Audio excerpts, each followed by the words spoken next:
Selamat pagi Ibu Supiati. Ibu cantik sekali ini loh.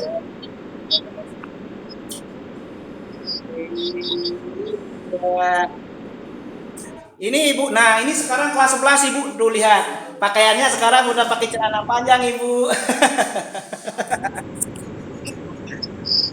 Yang kemarin kelas 10 kan belum Ibu. Nah ini kelas 11, media sudah saya presentasikan Ibu. Ini sudah mulai diskusi Ibu. Sudah terbentuk kelompok. Salam buat Ibu Sulfiati anak-anak.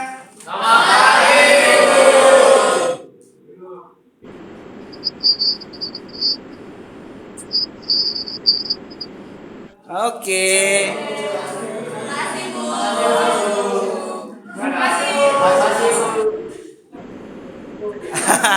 Begitu bersemangat anak-anak Ibu. Pagi ini sangat semangat sekali mereka. Oke. Oke, saya tutup Ibu. Makasih Ibu Sulfiati. Selamat pagi Ibu. Selamat pagi. Ini sudah berlangsung Ibu diskusi dan kelompoknya. Ini Ibu anak-anak, ini kelas 11 Ibu. Ya. Selamat pagi. Nah, ini medianya sudah Ibu. Tetap media interaktif yang seperti saya sudah buat. Siap. Direkod ini ya Pak? Sudah Ibu, sudah direkod. Iya. Oke, apa bisa dilanjutkan Ibu?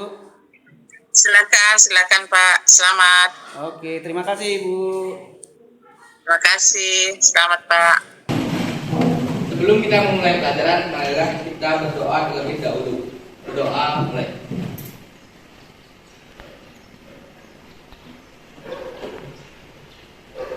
Doa selesai. Aturan Pak Jalimat. Om Swastiastu. Selamat pagi anak-anak semuanya. Selamat pagi. Gimana kabar kalian hari ini? Baik. Bapak harapkan juga demikian ya, anak semua dalam keadaan sehat sehingga kita bisa mengikuti pembelajaran hari ini.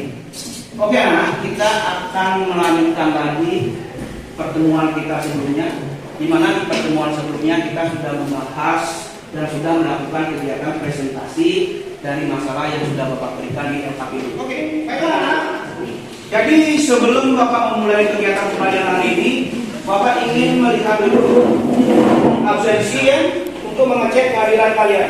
Bapak akan memberikan pertanyaan buat anak-anak seputar video yang Bapak tampilkan kali ini. Ya.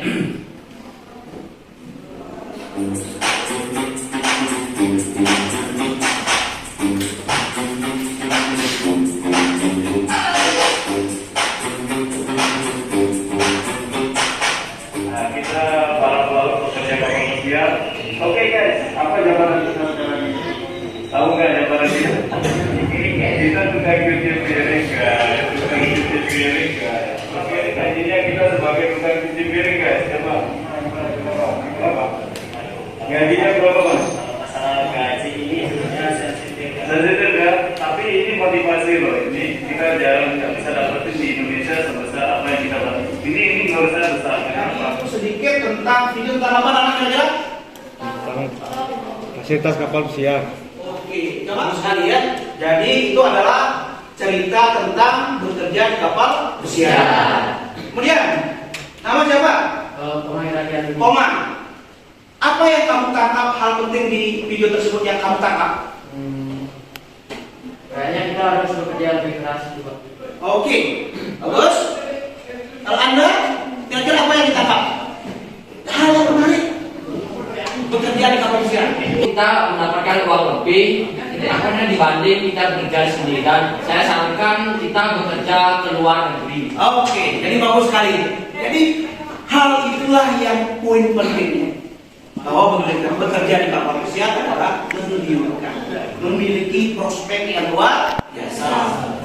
Nah inilah tujuan anak-anak sekolah sudah tepat di sini kalau misalnya ingin memiliki cita-cita berangkat ke kapal pesiar. Dan inilah salah satu langkah kalau sana belajarlah dengan giat mulai sekarang dari sini. Karena itu menjadi fondasi buat kalian nanti bekerja di sana. Di kegiatan hari ini adalah kita ingin melanjutkan lagi di pertemuan kita yang pertama dengan tujuan pembelajaran hari ini, yaitu yang keempat, dapat mengintegrasikan dengan baik kondisi sejarah perhotelan Indonesia melalui media sosial. Jadi, oke anak-anak, baiklah kita akan lanjutkan sekarang materi kita, yaitu tentang kegiatan presentasi.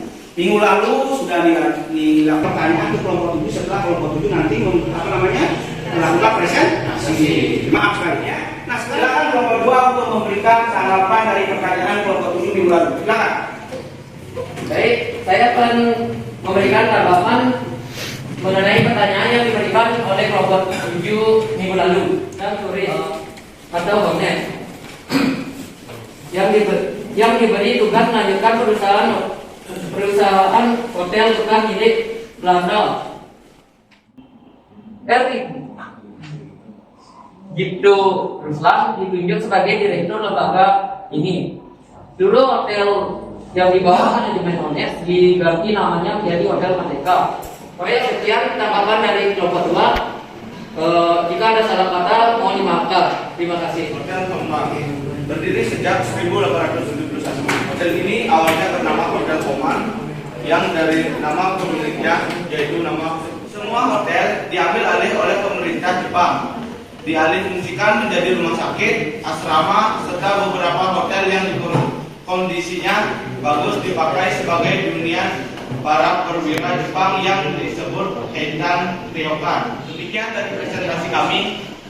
Kami tutup dengan Santi. Om Santi. Om Santi. Itu udah anak-anak. Ya, ini presentasi yang bagus ya. Suara harus jelas. Apa yang diucapkan jelas. Jangan malu-malu saat presentasi. Baik, di sini saya akan memberikan pertanyaan kepada kelompok 3 berkaitan dengan sejarah perhotelan nasional pada masa pendudukan Jepang. Apakah ada sejarah peristiwa penting yang tercatat pada masa itu? Kalau ada, coba uraikan peristiwa tersebut. Oke, apakah ada sejarah peristiwa penting yang ada pada masa itu? Jika Anda menemukan ada sesuatu yang penting pada masa itu, coba uraikan. Perkenalkan, kami dari kelompok 4. Perkenalan, saya ada Eki Saputra dan saya Kadek Pradana. Di sini saya akan mempresentasikan hasil diskusi kelompok saya dengan perkembangan hotel nasional. Pada masa ini semua hasil dilakukan secara manual sebagai digital marketing. Pemanfaatan teknologi dalam presentasi dari saya. Terima kasih. Oke, tepuk tangan anak-anak. Saya akan memberikan pertanyaan untuk kelompok 4. Karena itu, setelah menyimak apa yang dipresentasikan oleh kelompok 4, kami memiliki sebuah pertanyaan sebagai berikut. Apa contoh nyata dalam industri perhotelan dalam memanfaatkan teknologi di era revolusi 4.0? Tolong uraikanlah. Terima kasih. Pertama itu Hotel Oman. Berdiri sejak tahun 1871. Ini masih berdiri dengan nama Bina Bali Terrace Hotel. Sekian presentasi dari saya. Jika ada salah kata, saya mohon maaf. Saya akhiri dengan salam satu.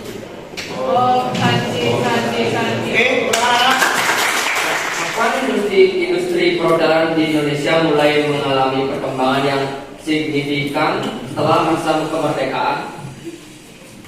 Di sini saya akan menanggapi pertanyaan dari kelompok 5. Setelah kami diskusikan mengenai pertanyaan kelompok 5 yang dapat kami jawab sebagai berikut. Setelah periode pemerintahan Orde Baru, perkembangan mau berkunjung industri pariwisata Indonesia 5. Oke, terima kasih. Yang di Indonesia ya, hotelnya itu Bapak lihat dari presentasi kelompok 5 adalah itu terjadi pada zaman masa Orde Baru. Ya, salah satu hotel termewah di kota Semarang sebelum abad ke-20. Hotel ini juga pernah direnovasi secara besar-besaran pada tahun 1913. Hanya karena budaya dan perlu dikonservasi. Sekian presentasi dari kelompok 6. Jika ada salah kata, mohon dimaafkan. Terima kasih. Negara Indonesia mengambil alih hotel-hotel bekas milik Belanda itu dikuasai dan dimanfaatkan penggunaannya.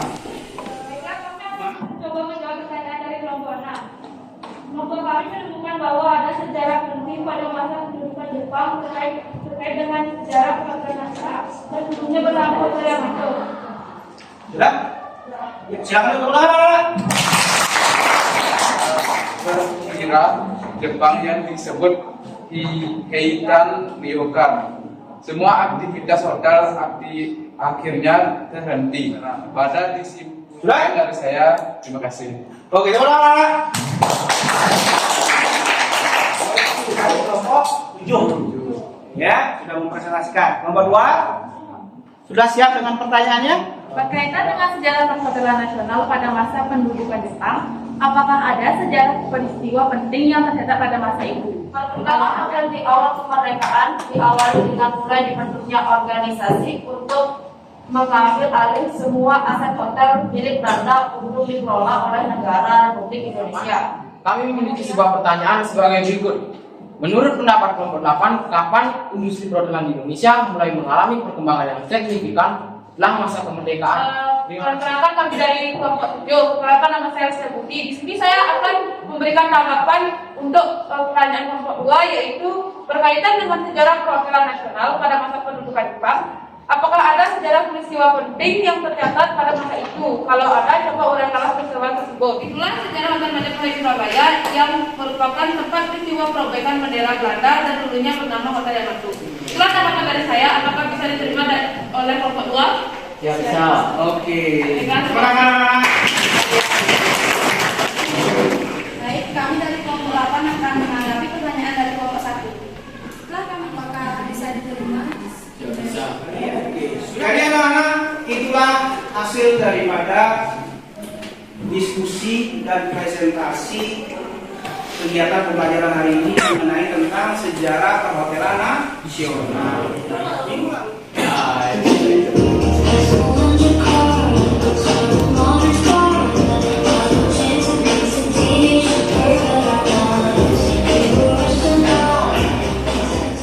Kelompok 6. Kira-kira idenya mengangkat apa? Dilakukan ya? Jadi walaupun ada beberapa hal yang perlu dikoreksi. Kira-kira untuknya bisa menyesuaikan dengan tema yang dipakai.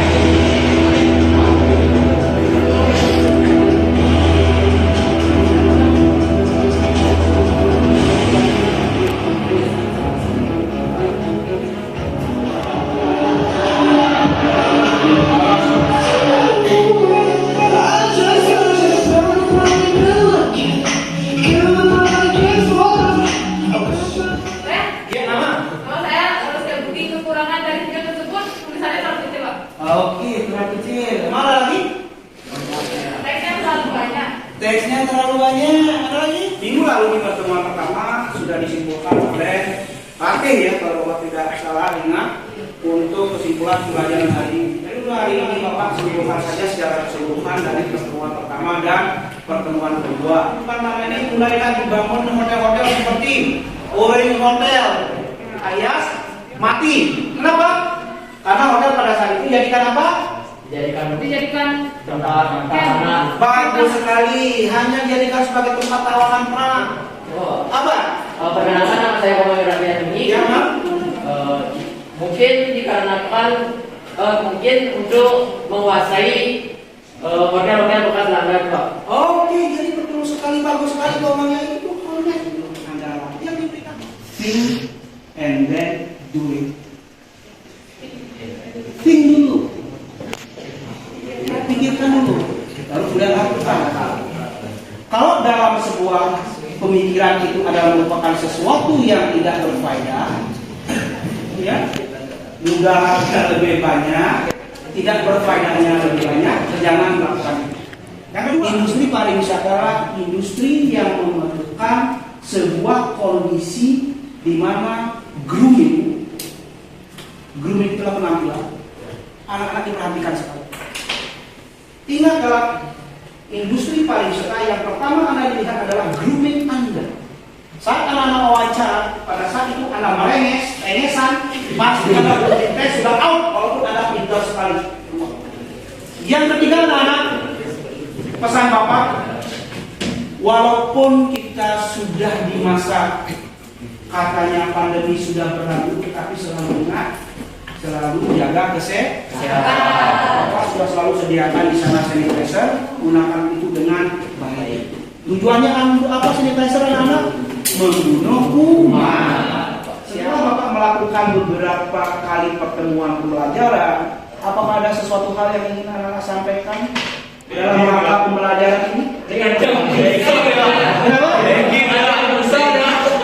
Kenapa? Ya nggak apa, silakan karena mungkin salah. Apakah anak menyenangi model pembelajaran seperti ini? Apakah anak-anak senang dengan model pembelajaran yang kita gabungkan dengan teknologi? Atau anak-anak lebih senang kalau Bapak ngomong saja di kelas, nggak akan mendengarkan saja? Oke. Baiklah, kalau seperti itu nanti Bapak Kantor berusaha untuk meningkatkan bagaimana nanti Bapak mengajarnya biar anak-anak lebih bersemangat dan lebih konsentrasi lagi dalam belajar. Oke, kalau begitu silakan diatur lagi anak-anak, ya, tempat duduknya yang berkelompok.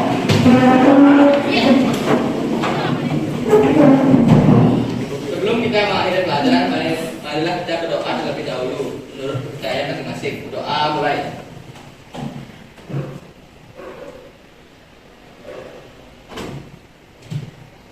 Doa selesai. Surah Al-Qur'an Santi. Om Santi Santi Santi Om.